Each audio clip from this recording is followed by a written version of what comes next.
Oi gente, sejam bem-vindos a mais um vídeo aqui do canal. Eu sou a Rô, pra quem não me conhece. E no vídeo de hoje eu queria muito trazer indicações específicas do meu gênero favorito, que é suspense barra thriller psicológico barra terror barra sobrenatural. E eu aprendi a apreciar tanto esse gênero que ele basicamente não sai mais das minhas leituras. E eu aprendi a me apaixonar por ele desde o primeiro que eu li. Então por isso que eu queria recomendar pra vocês quais são os meus favoritos. Porque na minha opinião eles foram os melhores que eu li. E olha que eu já li bastante coisa. E me proporcionaram, assim, experiências incríveis que eu fiquei obcecada e não consegui largar o livro até finalizar, e eles continuaram na minha cabeça mesmo depois que eu terminei. Então vamos começar com a lista de recomendações, porque aqui eu só separei coisa boa, onde eu vou estar comentando com vocês então quais são os meus livros favoritos desse gênero. Eu vou então começar pelo primeiro, que de fato me fez experienciar essa coisa de plot twist, ficar obcecado durante a leitura e ter aquela atmosfera, ter aquela tensão em que você fica completamente vidrado nas páginas. E obviamente que eu tô falando de Matéria Escura do Blake Crouch. E vamos começar porque eu vou separar por categorias, porque esse aqui na verdade é um livro de ficção científica. Mas o Blake Crouch também é muito conhecido por colocar na narrativa dele esse toque de thriller que eu acho que engrandece muito as histórias. E ao mesmo tempo tem uma reviravolta, você fica tenso, você fica querendo saber o que vai acontecer. E esse aqui não poderia ser diferente. Só que o grande dilema de Matéria Escura é: você é feliz com a vida que tem? Esse e se é a grande questão do livro e que me deixa fascinada por essa história. E o livro começa quando o Jason tá num jantar com a família dele e ele recebe uma ligação de um amigo pra celebrar uma vitória, uma conquista desse outro amigo. E a esposa dele realmente incentiva ele a ir, porque, enfim, é um amigo muito especial. Só que na hora que ele volta pra casa, do nada ele é sequestrado. Isso assim, ó, nas primeiras páginas do livro. E a última coisa que o Jason lembra, antes dele acordar num lugar que ele não faz ideia de onde seja, é essa pergunta que fica durante todo o livro, que é: você é feliz com a vida que tem? E ele basicamente fica desesperado porque ele não sabe quem são aquelas pessoas. Tem um cara de jaleco dizendo bem-vindo de volta pra ele. E ele consegue fugir desse lugar desesperado e ele vai até a casa dele. Só que quando ele chega lá, ele percebe que as coisas estão meio estranhas e que a mulher dele basicamente não é a mulher dele, o filho dele não é o filho dele. Por mais que eles tenham a mesma aparência, ele sente que tem alguma coisa estranha, que tem alguma coisa esquisita, que tem alguma coisa errada nessa situação. E pra mim, é aqui que o Blake brilha, sabe? Na escrita, na forma como ele prende o leitor, na forma como ele une essas questões e com ficção científica de uma forma muito fácil de entender, a forma como ele consegue construir tudo isso, a forma como ele consegue ser tão brilhante no que ele faz, foi o que me deixou completamente apaixonada por esse autor, e foi bem aqui que ele me pegou. E agora também o livro tem uma adaptação na Apple TV, e eu sinto, assim, que eles conseguiram retirar toda a essência do livro, tudo que tem na escrita do Blake, que eu acho que é encantador, porque ao mesmo tempo que isso aqui tem um suspense, tem ali a ficção científica, tem a parte da física quântica, tem os questionamentos e tem a parte romântica, porque o Blake Crouch é o último romântico, e ele faz isso de uma forma tão natural, tão bem, tão boa, tão incrível, que eu realmente saí desse livro apaixonada e com o meu coração derretido pela escrita e por tudo que esse autor consegue fazer nas suas histórias. Então se você nunca leu algo do Blake Crouch, eu indico muito começar por Matéria Escura, assistam a série porque vale muito a pena, e esse livro aqui é uma boa porta de entrada pra você conhecer a escrita, o talento e a mente brilhante desse autor. Então é isso, né? Leiam Matéria Escura. O que mais eu posso dizer? Como estamos indo por parte, agora a gente entra na categoria realmente de thriller psicológico com A Paciente Silenciosa, que é um grande clichê quando você pede uma recomendação de um suspense. É aquele livro batido que tá lá sempre nos mais famosinhos, que todo mundo sempre indica, mas é a grande verdade. Eu realmente caí nisso e não saí mais, porque esse livro, de fato, assim, me entregou o maior plot twist que eu já li, contando, então, a minha jornada como leitora de suspense. Como eu cheguei até aqui agora, esse livro, assim, me moldou pra bater o martelo e falar: eu sou uma leitora que ama ler personagens duvidosos, assassinato, tudo dando ruim, tudo dando errado, algum louco ali vai se enfiar nessa questão. E nesse caso aqui de A Paciente Silenciosa é o Gabriel, onde ele vai encontrar a Alice, porque a gente sabe que o marido da Alice foi embora, desviveu, ela acaba matando esse marido com 5 tiros, e desde que isso aconteceu e ele morreu, ela nunca mais falou, ela nunca mais abriu a boca dela pra um ar, ela nunca mais conseguiu formular uma frase dita em voz alta pra ninguém, e ficou ali sem falar, muda calada, né? Ninguém conseguiu fazer a gata abrir a boca pra explicar o que aconteceu, o que fez então ela matar o próprio marido. E aí que entra o nosso protagonista, que é o Theo, onde ele ali vai ser o responsável então pra fazer a Alice falar novamente. Ele é um psicoterapeuta forense e ele quer muito, assim, ele fica meio que obcecado pela ideia de tirar isso da Alice e fazer ela falar de novo pra entender tudo o que aconteceu. E ele se envolve nisso de uma forma tão intensa, porque ele tá tão destinado a fazer a Alice falar de novo, e ele vai então começar a investigação de todo esse caso da Alice com o marido dela por conta própria. E uma coisa com esse livro é que, como eu tava começando ainda nessa minha experiência, nessa minha jornada de leitora de suspense, eu fiquei, assim, em choque. Sabe o que é ficar em choque? E é tão delicioso você lidar com um plot twist que você não fazia, nem passou pela sua cabeça, e te surpreende de uma forma tão positiva que se torna uma experiência tão deliciosa de ler, tão impactante. Eu voltei a mesma página 10 vezes pra ver se era aquilo mesmo que eu estava lendo, e aquilo me marcou de uma forma que eu fiquei obcecada por viver aquele sentimento de novo, de lidar com um plot twist tão grande na minha cara, que eu ficasse assim, muda, igual a Alice. Porque a minha mente, galera, tava colapsando. Eu amo essa experiência. Eu amo quando o autor faz cócegas na minha cabeça e eu fico vidrada, parada, perplexa, tentando lidar com aquilo que eu acabei de ler que o autor fez com a minha cabeça, mano. Que delícia! E é engraçado que esse livro me marcou tanto como uma leitora de suspense, que toda vez que eu pego um outro livro desse gênero pra ler, eu fico tentando repetir a mesma experiência que eu tive com esse, porque assim, mudou vidas, fez assim, esse meu amor por esse gênero crescer bem mais, porque eu sinto que foi muito bem construído, foi muito bem feito. O final também é um sabor. E eu tenho até medo de ler outra coisa do Alex Michaelides, porque eu sei que nada vai se comparar a esse livro, que pra mim é magnífico e me marcou muito com esse plot que me choca até hoje. E meu sonho é ver uma adaptação desse livro, gente. Agora que eu tô falando, que eu tô lembrando. O que as pessoas estão esperando, aguardando, galera? Por quê? Eu amo também porque eu tenho essa facilidade de imaginar o livro como se fosse um filme, e eu sinto que isso encaixa muito perfeitamente com esse gênero, porque é muito, assim, eletrizante e te deixa completamente chocado. Então as coisas só vão crescendo e vão se construindo sozinha, as cenas da minha mente, como se realmente fosse um filme, uma adaptação. E seria genial, pelo amor de Deus. Agora que eu lembrei, faça uma adaptação. O que tô esperando, hein? Vamos tá fazendo, né? Porque isso aqui pra mim foi o sabor, a experiência. E é com certeza um livro que eu recomendo muito. Agora a gente entra na categoria de suspense e eu tenho uma recomendação tão boa, mas tão boa, que eu sinto que esse livro deveria ser mais reconhecido. Eu já falei dele milhões de vezes, já recomendei, e sou fascinada por ele desde a primeira vez que eu li, que é O Sorriso da Hiena, do Gustavo Ávila. É um suspense nacional que mexeu tanto com a minha cabeça que eu já fiz um monte de gente ler esse livro, porque pra mim, ele é uma representação tão boa do que é um suspense, tão bem feito, tão bem elaborado, com personagens assim tão importantes e que ficam na sua cabeça, que não é só mais um personagem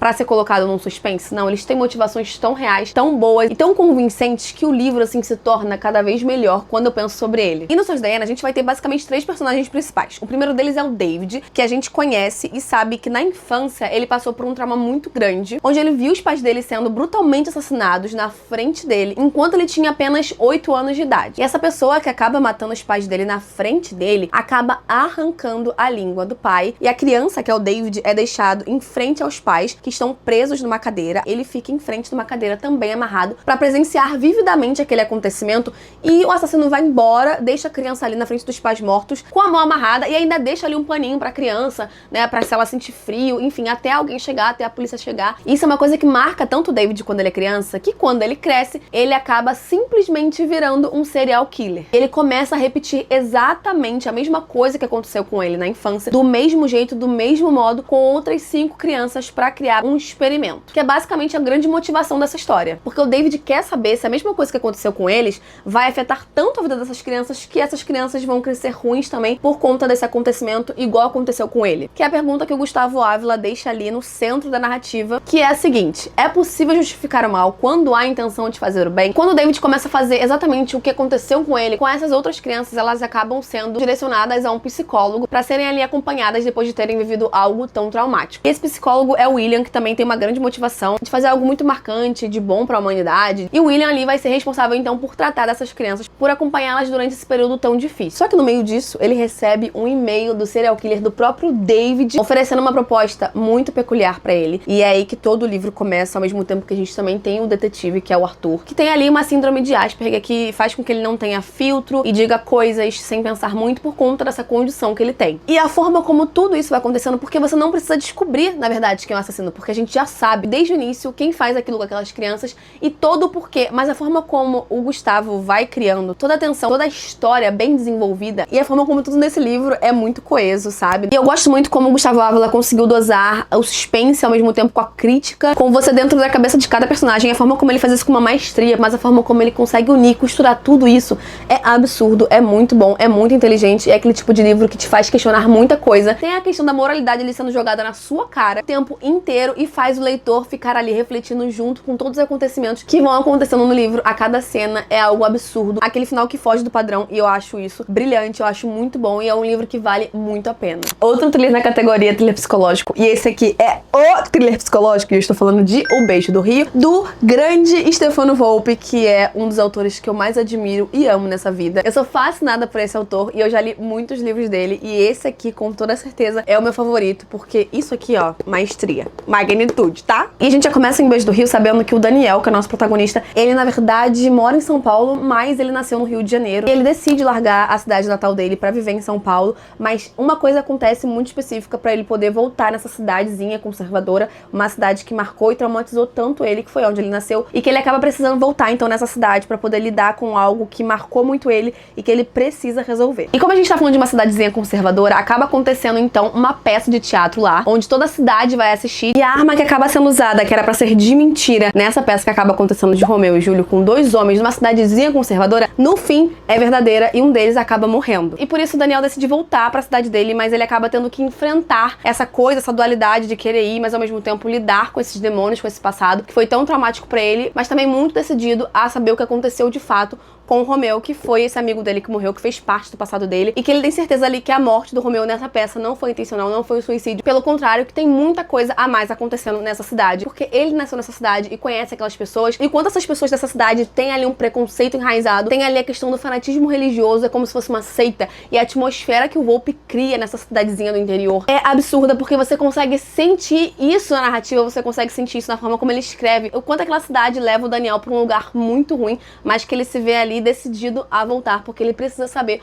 o que aconteceu com essa pessoa que fez parte do passado dele. E você vai lidando com coisas, você vai entendendo coisas, você vai lendo coisas que te deixa completamente chocado, e o final tem um plot twist tão bom, tão absurdo, tão impecável, que só poderia ser o Volpe fazendo, e eu fiquei completamente em choque quando eu li. É muito bem feito, é muito complexo, é muito bem escrito, e tem toda a maestria que só o Volpe sabe entregar, principalmente aqui nesse livro, que eu acho que é o melhor que ele já escreveu. Entrando agora na categoria de romance policial, eu vou recomendar um que eu amo tanto, que eu favoritei e chorei na última página, que é Ninféias Negras, do Michel Bussy. Gente, pra vocês terem noção, eu chorei, tão lindo, incrível e maravilhoso que foi. Mas não é um romance policial? É, mas eu chorei porque é tão bom, tão bem feito, tão bem construído, todo o enigma que já começa na primeira página e como isso se conecta na última, é assim, tudo. Eu amo, amo, amo esse livro. Porque sim, vamos por parte. Esse livro, ele tem uma escrita que não é tão fluida, mas pra mim, o grande genial dele, o melhor disso tudo, não é na escrita, mas sim como o autor consegue fazer tudo se conectar no final e como essa história e esses personagens giram em torno da arte, porque até o ambiente, até o lugar, o cenário desse livro é na França, porque aqui a gente vai ter como principal motivação o pintor Monet, e aí os personagens têm toda uma ligação com esse pintor, que muita gente vai na cidade conhecer porque foi lá que ele pintou o quadro Ninféias, e é assim que surge toda a história desse livro. Eu acho isso aqui, ó, absoluto cinema. Eu tenho vontade de reler isso sempre, porque a experiência e a sensação de ler essa última página, assim, me pega e tá sempre aqui na minha cabeça. Não adianta. E durante alguns dias a cidade vai ficar muito tensa, porque ocorre um assassinato onde 3 pessoas ali são o centro de tudo, e você começa um enigma sobre elas na primeira página que vai até o final, onde sua cabeça vai explodir, porque a minha ficou em colapso quando eu li isso aqui. Esse aqui é uma indicação que eu faço pra todo mundo,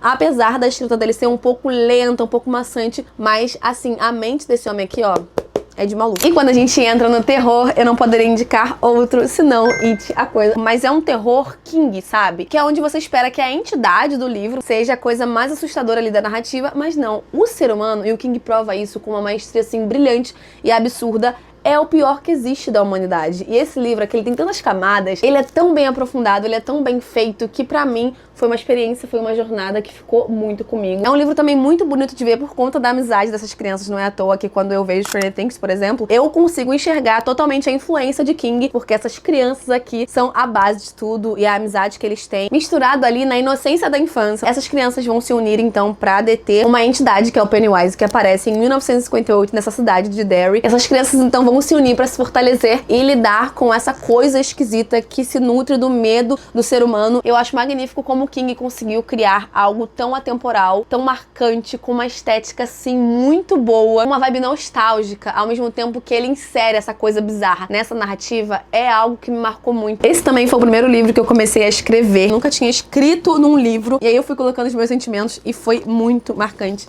Eu escrevi muita coisa, não sei se dá pra vocês enxergarem, mas eu amo voltar nesse livro. Eu quero muito reler um dia também, porque eu tenho muito essa vontade de revisitar essa história. Inclusive vai sair uma série nova de It, então talvez eu releia. E eu achei o trecho que eu quero ler pra vocês. Ah, Roberto, não é um livro de terror? Presta atenção. Talvez não existam coisas como amigos bons ou ruins. Talvez existam só amigos. Pessoas que ficam ao seu lado quando você se machuca e que ajudam você a não se sentir muito sozinho. Talvez valha a pena sentir medo por eles, sentir esperança por eles e viver por eles. talvez valha a pena morrer por eles também, se chegar a isso. Não amigos bons, não amigos ruins. Só pessoas com quem você quer e precisa estar. Pessoas que constroem casas no seu coração. Eu amo esse livro, amo esses personagens, amo toda a construção, todas as 1000 e tantas páginas que tem aqui. É uma história muito bem construída que fala sobre amizade, o pior lado do ser humano, sobre você se juntar por algo maior, por pessoas que valem a pena. É muito lindo e eu amo esse livro ao mesmo tempo que é bizarro, assustador, mas que me ensinou e me marcou muito e com certeza é um dos livros que eu indico pra você ler pelo menos uma vez na vida. Finalmente temos o último livro dessa lista que se encaixa na categoria de um terror psicológico e eu achei que eu não seria nunca a pessoa do terror psicológico, algo sobrenatural, mas esse livro aqui me provou que ele é capaz de tudo e de ter, assim, uma genialidade literalmente intrínseca nessa história, desde a primeira página até a última e depois além, porque você não vai conseguir parar de pensar nisso aqui. Nunca algo fritou tanto a minha cabeça, nunca algo explodiu tanto a minha mente. E é claro que eu tô falando do Nós Já Moramos Aqui, do Marcus Clear, esse divo genial, brilhante, maravilhoso, que escreveu essa história que, assim, eu duvidei de tudo, eu não sei quem eu sou, eu não sei o que pensar até hoje, porque nada aqui nesse livro é normal, é uma das coisas mais bizarras que eu já li, mas assim, assustadoras, de dar frio assim na espinha, de uma forma que você vai sair desse livro aqui, ó, com medo da sua sombra. E a atmosfera de Nós Já Moramos Aqui é tão palpável, é tão forte, que você sente durante todo o livro em volta de você, e eu te desafio a ler isso aqui de noite. Você vai realmente sentindo, é como se tivesse alguém te observando por trás e você não vendo, mas sentindo. É absurdo. Eu amei esse livro do começo ao fim, e as coisas que vão acontecendo vão ser uma mais estranhas do que a outra, e ele entrega assim o final pra fechar com chave de ouro, que pode não agradar muita gente, mas que pra mim foi a cereja do grande bolo que é esse livro. E nesse livro que a gente vai conhecer a Ivy, que tem a namorada ali, Charlie, e elas vivem juntas, elas na verdade ganham a vida comprando casas pra poder reformá-las e revendê-las futuramente. Até que um dia, assim, no início dessa mudança ainda, quando elas estão começando a se acostumar, se ajeitando na casa, a Ivy recebe uma visita que ela não estava esperando, de ninguém que ela convidou, de ninguém que ela chamou, enquanto ela estava sozinha. E ela ouve alguém batendo na porta e quando ela abre, ela dá de cara com uma família. E a família é o pai, 3 filhos e uma mãe, e esse pai fala pra ela: então, querida, já morei nessa sua casa e eu tava aqui passando com minha família e decidi bater na sua porta pra você deixar eu entrar, pra mostrar, né, pra minha família a casa onde eu morei quando eu era pequena, pra contar as histórias e tudo mais. E vai ser muito rápido, assim, não vai demorar nem 15 minutos. Eu vou entrar aqui só pra poder contar um pouquinho da história de quando eu morei aqui pros meus filhos e eu vou embora. Ela acaba cometendo o maior erro da vida dela, que é deixar essa família esquisita entrar na casa dela, e a partir desse momento, coisas vão acontecendo pra que eles não consigam mais ir embora. Desculpas e acontecimentos estranhos começam o tempo todo, desde a primeira página, nesse livro, e você vai vendo que uma coisa consegue ser pior, porque o acontecimento mais bizarro desse livro é sempre o próximo. Diferente, assim, de tudo que eu já li, tem código Morse, tem documentos, tem casa, tem porão, tem gente esquisita, tem aquela cena muito clichê de todos os filmes de terror, que é o cachorro olhando pra um lugar parado e rosnando e tendo aquele sentimento estranho. É muito bom, gente, é muito bom porque o autor te desafia, ele te faz pensar, ele te faz criar. É muito genial. O sentimento e a experiência de ler isso ficou marcado em mim. Uma das melhores coisas que eu li também nos últimos tempos, e eu recomendo muito porque isso aqui é muito bom. E chegamos ao fim das recomendações, eu espero muito que vocês tenham gostado. Eu tentei reunir aqui os que eu mais gosto e falar sobre eles da melhor forma e conseguir transmitir tudo que eu senti com essas obras. Eu amo muito todos que estão aqui, são favoritados, são muito especiais e fazem parte da minha jornada amando esse gênero, então eu queria reunir aqui realmente os melhores e recomendar pra vocês, porque eu amo esse tipo de indicação, eu amo vídeos de lista, e eu queria então entregar pra vocês esse vídeo que foi muito especial de gravar, pra vocês poderem conhecer um pouquinho mais do meu gosto, e eu deixar aqui registrado também os livros que eu amo desse gênero até o momento, porque eu espero que venham mais, e eu atualize a lista. Eu vou deixar o link de todos os livros aqui, se vocês quiserem ler e comprar, eu vou deixar o link da Amazon, e vocês compram, né, sem gastar nada mais, e me ajudam também, e me falem aqui se vocês já leram ou querem ler algum da lista, e até o próximo vídeo a gente se encontra lá. Beijo!